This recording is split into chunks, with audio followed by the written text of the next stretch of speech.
What is up there on YouTube? This is Lucas Siegel, and I hope you like the noise that beast of a car makes. My baby, my life, my bumblebee, my 1979 Chevy Camaro.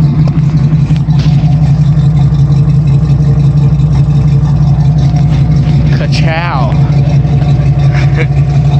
This thing is my world. Worked like hell on this. Been kind of a beast in a cage for a while. Haven't been able to drive her. Not on my insurance anymore. Not registered anymore. But all the same, man, I wish I could take her out. It's been so long. Say hi, Jake. Guess not.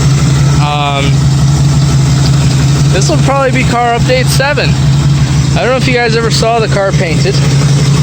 I don't know if you ever saw it run this well. But it needs more. It definitely needs more. I think the next step is to get the gauges rebuilt, because my tachometer is completely bogus. But yeah, we're sitting at, oops, you can't see. We're sitting at 64,000 miles. And I mean, it's mint. Got my aftermarket stereo there. Speakers here in the back. Do little 5x7s, I think. Or 5x8, I can't remember which one. Could even be 7.5. But anyway, just thought I'd give you guys a little bit of a walk around on the car.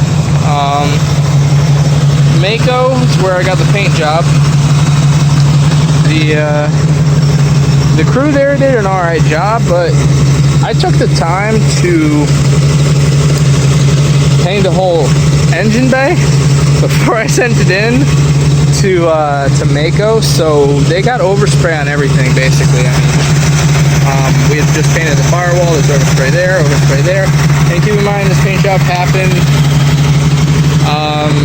summer of 2016, so you haven't seen the car for a while.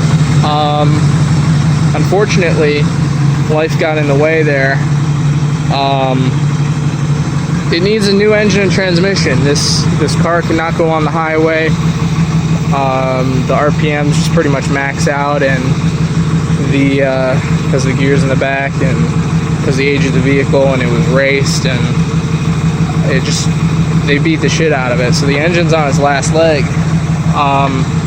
It's only a 3-speed, so that also doesn't help much with the overheating and the oil leaking on the engine block. You can kind of see how greasy that is there. We have this really weird setup here to kind of minimalize the oil spewing out, but something is really wrong with the way the oil the vacuum. Like, I haven't figured out the vacuum system on this engine, and once I do, I'm pretty sure the oil will stay in the engine like it's supposed to. But right now, I believe this is supposed to I think it's supposed to suck in one of these two, either that valve cover or that valve cover. We have a PCV valve on both of them, which it should only be on one. And I'm trying to figure out exactly how to fix all that oil coming out. I know you definitely want positive, you want pressure on one, and the other one you want to be the place where it escapes, like a breather. So like a vacuum hooked up there and a breather on the other side. But they didn't have anything on this side. They just had an oil cap on there and a breather on the other side. And the oil was coming out the breather. It did quite the smoke show. It was leaking on the headers. That's another thing I got new. I got brand new hooker headers on here. Did the brand new brake booster and master cylinder there, but they rusted really bad. I left the car outside because I had nowhere to garage it over the summer, and now I do again. But pretty bad. There's Jake again. Anyway, in other car news, here we have my 2010 Silverado that I picked up. So basically the reason that the car has been in the garage and not gotten the appreciation that it deserves, and I really do love this car, is because of the winters up here in the Northeast. I can't drive that car in the winter, and I wouldn't want to. It's just one of those things where it would rust out like no tomorrow. You can't drive a rear-wheel drive muscle car in the winter up here. It's just not a good idea. And I gotta come into my job. If it's snowing, I can't let this get in the way. Also, got in 2 accidents, which you probably saw in previous videos. One with the S10, which was like my beater while I was driving this. I would drive the S10 on days where it was raining or snowing, and that worked well, but then this crapped out and the S10 got hit. So I got a Nissan Xterra. You guys didn't really see any videos of that. I wasn't really active on YouTube at that time. Let me blow this out a little bit more. I realized I was super zoomed in.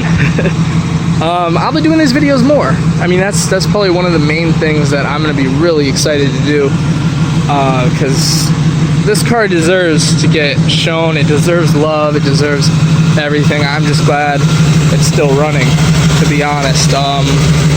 Took it to like a transmission shop and they couldn't really do anything for me on the cheap. You know, I really have to do a swap. So, but yeah, so there's the car's back. To get back to my story about the Xterra, got another accident there, someone hit and run, and the same thing with the first one. That was a someone decided to hit me, and they just weren't paying attention, and they slammed right into my passenger side on the S10 and totaled it. And then the Xterra was my driver's side. Someone cut across me, which you'll see explaining that Copart video I made, I think about a week ago. Someone cut across me and I swerved to avoid them and hit a guardrail and totaled the Xterra. A bad history of totaling vehicles, but this truck here I'm hoping is something different entirely. I really love this truck. I picked it up for $13,800, taxes and fees included there. Beautiful, absolutely stunning.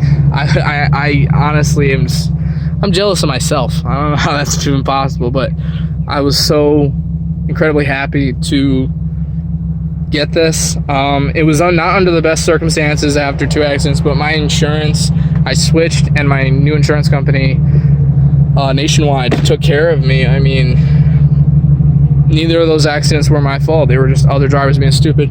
So I don't know if you noticed that test footage, I now have a dash cam to kind of prove my innocence in all these ordeals, because people are assholes. Let's see. So you'll probably get a review video on that at some point. Yeah, truck is immaculate. The fact that you can get a 2010 Silverado, and this is at a crap Ford dealership that someone had traded in the Silverado. It's like no one used the back even. I mean, there's a little tear there.